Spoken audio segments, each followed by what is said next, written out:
Hi guys, recently bought a new tank, so I figured I'd do a review on it. I know it's been a while. I do want to say right at the start that I've got man flu at the moment, so if it sounds like I've got a peg on my nose, even more than usual, I do apologise. Onto the tank. It's the Inferno, which is a Halloween variant of the Chimera tank, which is a British medium. It's a premium tank, tier 8, plays up to tier 10. It's got a 15% XP bonus and a frankly quite awful 30% silver bonus. So I can say straight away that if you just want a British premium for grinding silver, I'd skip this tank. Get yourself a 4202p, an Atomic, a Huntsman, one of them. This isn't one you buy for grinding silver. Onto the tank, it kind of lives up to its name. The Chimera obviously is a mythical beast. Thinking back to school now, lion's head.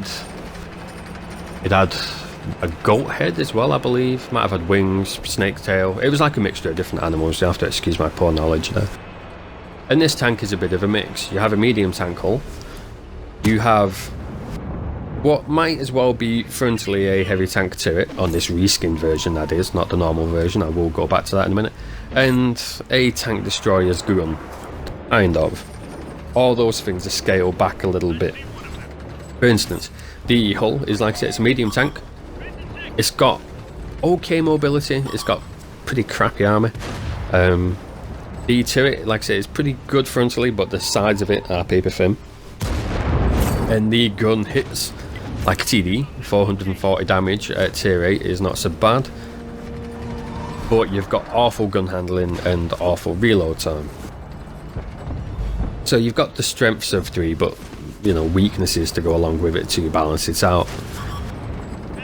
I'll start with a gun. Whilst it hits for 440 damage, or 550ish if you're firing the Hesh, it's got downsides. The reload, for instance, is 15.5 seconds standard. If you put food, rammer, vents, all that kind of stuff on it, you can get it down to about 11.5. The aiming time is god awful. The accuracy as well is not brilliant. This is the kind of gun where for the most part you have to be stationary and fully aimed in for it to have any chance of hitting. It's also worth noting that the shell velocity isn't great. It feels like it's between 750 to 850 meters per second on the standard shell. If you've played an E100, expect similar shell velocity as that one. That means that outside anything of point blank range, you do have to lead your targets a little bit. So it can take a few games in this tank to get used to that. You know, your first few games might not be good at all, just while you get used to how much you have to lead your target. The penetration is about 200mm on the standard shell, just a tiny bit over 250mm on the premium APCR, and you're looking at about 80mm on your Hesh. The Hesh does deserve special mention. Because it's amazing to shoot at waffles, borsigs, things like that. And shooting a waffle for over 600 damage when you're in a tier 8 medium tank is pretty funny, and it will get you some fan mail. I've had multiple now, which is quite amusing. 200mm on the standard shell though is not great, so this tank can struggle against super heavies. Thankfully, because it is a medium tank, you do have the mobility to flank them. You just you won't be able to circle them or anything like that. Here I'm trying to get some shots in against these guys. I can only see a tiny bit of his tank. My shell misses, but I wasn't expecting to hit. Like I said, the accuracy isn't good on this tank.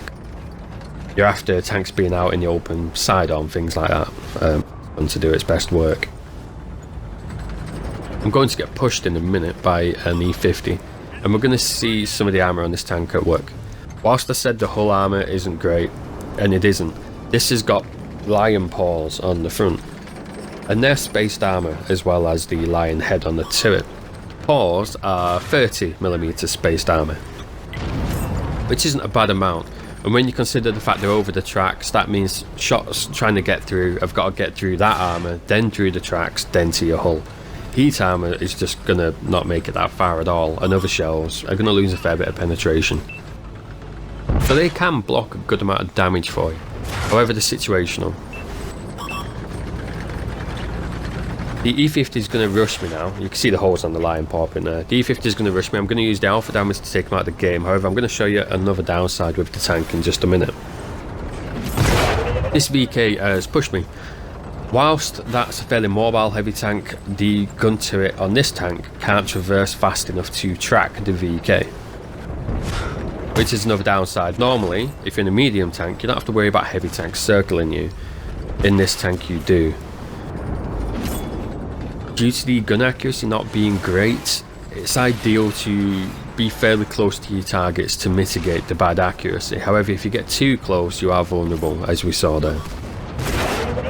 Here we're going to see these Lion Paws at work. These give this tank a nice advantage when side scraping, really, because they can cover any shots at the actual hull if your angle is right. Here the Tiger 2 just can't get a shot on me. He's trying to fire through, but his shells are just going to keep hitting those Lion Paws and not do any damage to me. As you can see, all he's got a shot at is the Lion Paws and the Lion Head, which are the strongest parts of armour on this tank, and if you can utilise both of those, it can tank a fair bit of damage, to be fair, but it's situational. The rest of the hull is not well armoured, so you can't just drive toward things expecting to bounce shots, because you will get sent back to the garage. I was able to use the high alpha damage there to take the Tiger out of the game, and I'm going to move on the E50. Whilst this tank is fairly mobile, it isn't the fastest, unfortunately, and I wasn't able to get there in time. I'm going to go over here to try shooting the Pershing. I do actually manage to connect with one of these shots, but it low rolls. Whilst we're here waiting for this to happen, I do want to say that whilst I had an okay game here, I did about 3k damage, I blocked about the same, and I also got about the same assist. Overall, that's not a bad game. Every game isn't going to be like that in this tank. I've had multiple games where I have done 0 damage, and I'm not a bad player, but there's games where this tank just will not work. The shells are going to hit the dirt, you're going to get caught like in a reload and just get slaughtered, or your shells are going to bounce off parts you thought they were going to go in. It's not a reliable tank. It's interesting, I think it's fun to play, and it can switch playstyles quite well, but it's not reliable. So if you do get it, just know that you're going to have games that are bad games and can be kind of infuriating. I wouldn't want, for instance, anyone to watch this and think, oh, that tank looks like it can block a load of damage, I'm going to buy it, expecting that, because that's not going to be every game. It really isn't.